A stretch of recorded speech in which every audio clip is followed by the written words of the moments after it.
నమస్తే అండి. నా పేరు నాగబాబు. కాకినాడ జిల్లా నుంచి మాట్లాడుతున్నా.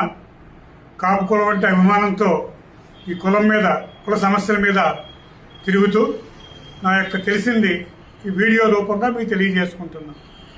నా వయసు 60 ఏళ్ళు నిండింది. ఇది ఎందుకు చెప్తున్నానంటే,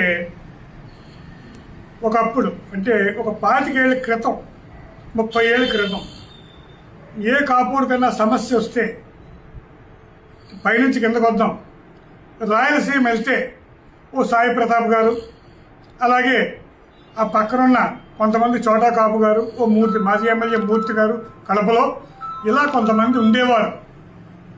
అయితే ఈవేళ పరిస్థితి ఏంట్రా అంటే, అలా కిందకు వస్తే విజయవాడ వస్తే రంగా గారు, ఆ రంగా గారు తర్వాత ఆయన స్వర్గీయాలు తీసేస్తే ఓ కన్నా లక్ష్మణ్ గారు గుంటూరు,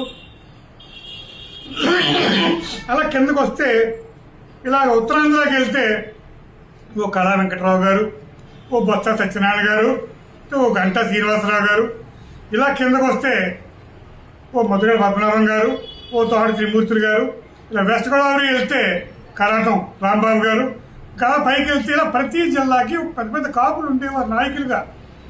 సమస్య వస్తే ఆ ఊళ్ళో వాళ్ళు కొంత ఈ పరిష్కారం చేసేవారు. వీళ్ళ నాయకులకి ఈ కాపులకి మధ్య కుల సంఘాలు ఉండి వీళ్ళు వాళ్ళు తీసుకెళ్ళి మాట్లాడేవారు. కానీ ఈవేళ మన పరిస్థితి ఏ విధంగా వచ్చిందంటే, ఈ యొక్క పెద్ద పెద్ద నాయకులు అంటే 5 సార్లు 6 సార్లు 7 సార్లు అత్యధిక నెంబర్ 1 శాఖలు చేసిన వ్యక్తులు కనుచూపు మేరలో కనపడటం లేదు.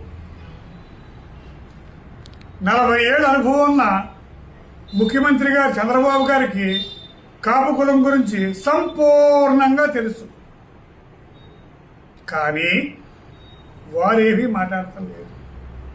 రాజకీయ ఉన్న రిజర్వేషన్ పీకేసిన రాయలసీమ రెడ్డీసు, నీలం సంజయ్ రెడ్డి నుంచి కాసు బ్రహ్మాండ రెడ్డి దగ్గర నుంచి తీసుకుంటే మన జగన్ రెడ్డి దాకా మనల్ని ఆ పార్టీ వాళ్ళు మొత్తం తొక్కేసి ఆఖరికి తిట్టి బోహోమని తిట్టి విధంగా వాళ్ళు వాడారు. వీరు ప్రజెంట్ కూటమిలో తెలుగుదేశం చంద్రబాబు గారు మన కాబోయే సమస్యలు అన్నీ తెలుసున్నా కనీసం గత ప్రభుత్వాల్లో ఈ విజిటింగ్ కార్డు పట్టుకుని వెళ్ళేవారు కుల సంఘ నాయకులు, వాళ్ళను కూడా మొత్తం టోటల్గా కట్ చేసేసి, అంటే మన సమస్య చెప్పుకుంటాకి ఎవడు నాయకుడు లేడు, కుల సంఘ నాయకుడు లేడు, రాజకీయ నాయకుడు లేడు, దౌర్భాగ్యంగా బతుకుతున్నాం. మీకు ఒక మాట చెప్తున్నా, తెల్లారైతే టూత్ పేస్ట్ దగ్గర నుంచి ప్రతిదీ కూడా డబ్బులు పెట్టి ట్యాక్స్ కట్టేవాళ్ళు అత్యధిక కులం మందే. ఎందుకంటే మనకి ఏ రిజర్వేషన్స్ లేవు. రిజర్వేషన్స్ ఉంటే డైరెక్ట్గా వచ్చేస్తుంటాయి.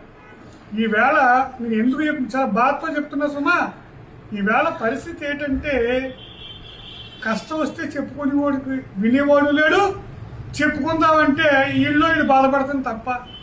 పూర్వం ఏదైనా మన వీధిలో ఒక అంబులెన్స్ వచ్చిందనుకోండి, బిలబిలమంటే వచ్చేవాళ్ళు, ఏం జరిగింది, ఎవరింట్లో ఏ ఆపద అని. ఈవేళ పరిస్థితి ఏంటంటే, ఒక అపార్ట్మెంట్ 5వ ఫ్లోర్లో ఎవడన్నా ఫ్లాట్లో పోతే గుడ్స్ అప్పుడు కాకుండా లిఫ్ట్లో దింపేసి బాక్స్లో తట్టుకుపోతున్నారు. కనీసం పక్క ఎదురకుండా ఫ్లాట్ వాడికి కూడా అది జరిగింది ఏదో తెలియని పరిస్థితిలో ఉన్నాం. ఇంకేదన్నా మన వాళ్ళకు ఉంటే టిక్కు టిక్కు టిక్కు టిక్కుని సెల్ ఫోన్ పెట్టుకున్నాం, కంప్యూటర్ పెట్టుకున్నాం, వీటితోనే కాలం గడిపేసుకుంటున్నాం. ఇప్పుడు నా పోటోళ్ళకి 60 వచ్చేసింది కాబట్టి మా జీవితం ఆల్మోస్ట్ బార్డర్కి వచ్చేసాం. మన బిడ్డల పరిస్థితి ఏమిటి? ఈ రాజకీయ నాయకులు మనకి ఏమీ చేయట్లేదు. మనకు మనవల్ల ఆలోచించుకోకపోతే ఏంటి పరిస్థితిని ఒక భయం పట్టుకుంది. ఎందుకంటే డీలిమిటేషన్ బిల్ అయిపోతుంది.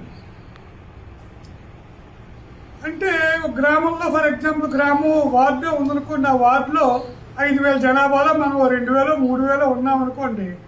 ఈ జనాభాను చూసి ఈ రాజకీయ నాయకులు వీళ్ళు ఎక్కువ జనాభా ఇక్కడ ఉన్నారు, వీళ్ళ కానీ పదవి ఇచ్చే ప్రమాదం అని చెప్పి అక్కడ ఏ ఇతర వర్గానికో వాళ్ళు సీట్ ఇచ్చారనుకోండి, మనకు వచ్చి ప్రభుత్వ పథకాలు మన గురించి మాట్లాడేవాడు ఎవడో, ఒక ఎమ్మెల్యే మాట్లాడు, ఒక ఎంపీ మాట్లాడు, ఒక ఎమ్మెల్సీ మాట్లాడు, ఒక రాజ్యసభ మెంబర్ మాట్లాడు.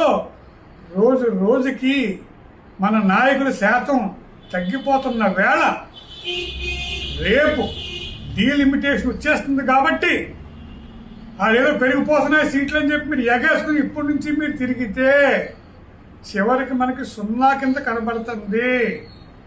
ఈ గత రెండు సంవత్సరాలుగా మనం చూస్తున్నాం. మన గురించి మాట్లాడిన వ్యక్తి ఒక్కరు లేరు, మన సమస్య వినేవాడు అంతకంటే లేరు. ఏం చేద్దాము అన్నది బాగా ఆలోచించుకొని ఈ డీలిమిటేషన్ మీద ప్రతి వ్యక్తి ఆ వార్డులో, పంచాయతీ వార్డుల్లో, కార్పొరేషన్ వార్డులో, మున్సిపాలిటీ వార్డులో మీరు సరైన నిర్ణయం తీసుకుని జనాభా ప్రకారంగా మన హక్కుల గురించి మనం నిలబడకపోతే మనల్ని కాపు కాసే నాయకుడు ఎవ్వరూ లేరు. మనకు మనమే నాయకులుగా, మన కష్టం వస్తే మనల్ని మనమే కాపాడుకునేలాగా మీరు ముందుకు వెళ్ళాలని. ఎందుకంటే మా వయసు వాళ్ళందరికీ ఏదో దేవుడి దయ వల్ల దృష్టి వల్ల ఏటో తెలియదు, కానీ మా జీవితాలు బాగానే గడిచిపోతున్నాయి. కానీ రాబోయే బిడ్డల గురించి నేను మీకు తెలియపరుస్తున్నాను. ఎందుకంటే వాళ్ళు చదివించేసాం, ఏదో ఉద్యోగం వస్తుంది.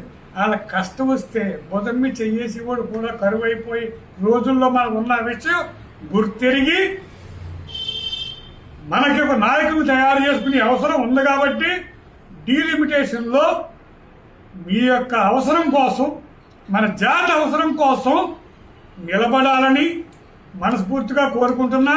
అలాగే పూర్వపు రాజకీయ నాయకులారా, మీరు కానీ ఇప్పుడు జాతి కోసం ముందడుగు వెయ్యకపోతే ఇంతకాలం కులాన్ని 70 పదవులు అనుభవిస్తున్నా మీరు జాతికి ద్రోహం చేసిన వారు అయిపోతారని.